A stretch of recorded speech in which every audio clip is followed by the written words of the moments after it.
বলুন। আমার নাম রামকৃষ্ণ পাত্র। গাড়িটা কবে কিনেছেন আপনি? 2-4 দিন হলো।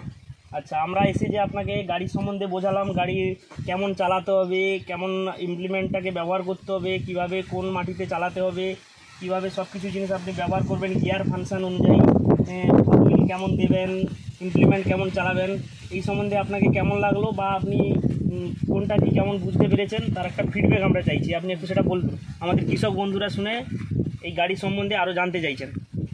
এদিকে এফএমসিউ আছে, ওখানে এফএমসিউ সম্বন্ধে আপনি কি জানতে পেরেছেন? আমরা যেটা জানিয়েছি আপনি একটু বললে খুবই ভালো হয় আর কি। চলুন আমরা এফএমসিউর কাছে যাই।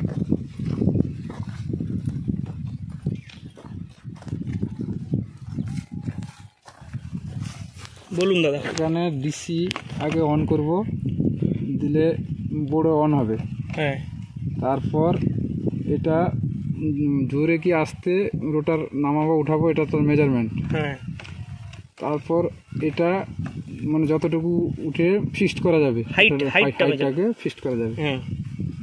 আর এটারে হার্ড মাটির জন্য হার্ড, মিডিয়াম এবং সফট মাটির জন্য সফট। হ্যাঁ।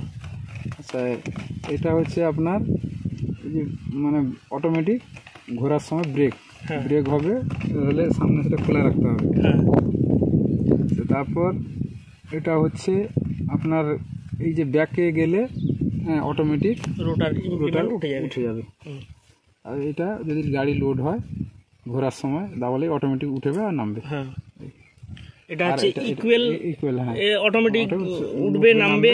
আচ্ছা, এটাই যে অ্যান্টি ব্রেক দাদা যেটা আপনাকে বলা হলো, ওটা যখনই আমি 30 ডিগ্রি স্টিয়ারিংটাকে একটা কোণে আমি যখন ঘোরাবো, 30 ডিগ্রি ধরুন, একটা 30 ডিগ্রিতে আমি ঘুরিয়ে দিলাম স্টিয়ারিংটাকে, সেই মুহূর্তে এটা যদি অ্যাপ্লাই করা থাকে আমার, তখনই কাজ করবে ওটা। ঠিক আছে, একটা ব্রেক হবে, একটা চাকা ব্রেক হবে, আপনি বাম দিকে ঘোরাচ্ছেন বাম দিকের চাকাটা ব্রেক হবে, ডান দিকে ঘোরাচ্ছেন ডান দিকের চাকাটা ব্রেক হবে। ঠিক আছে, এটাই হচ্ছে ব্যাপার। আর কিছু শোনার আছে দাদা, আর কিছু বোঝার আছে? এটা ডিসি পিসি লিভার, ওটাতে আপনি সেট করে নেবেন কতটা ইঞ্চি মাটিটা আপনি করতে চাইছেন, তার উপরে এইগুলো ফাংশনগুলো আপনাকে ইউজ করতে হবে। এটা কি আছে বলুন? এটা আগে মোটামুটি মেজারমেন্ট করে নিয়ে আর উঠানো নামা করানো দরকার নেই, আগে ফিক্সড করে চালানো যাবে। অন্য গাড়ির মতো আর লিভার ধরার কোনো দরকার নেই।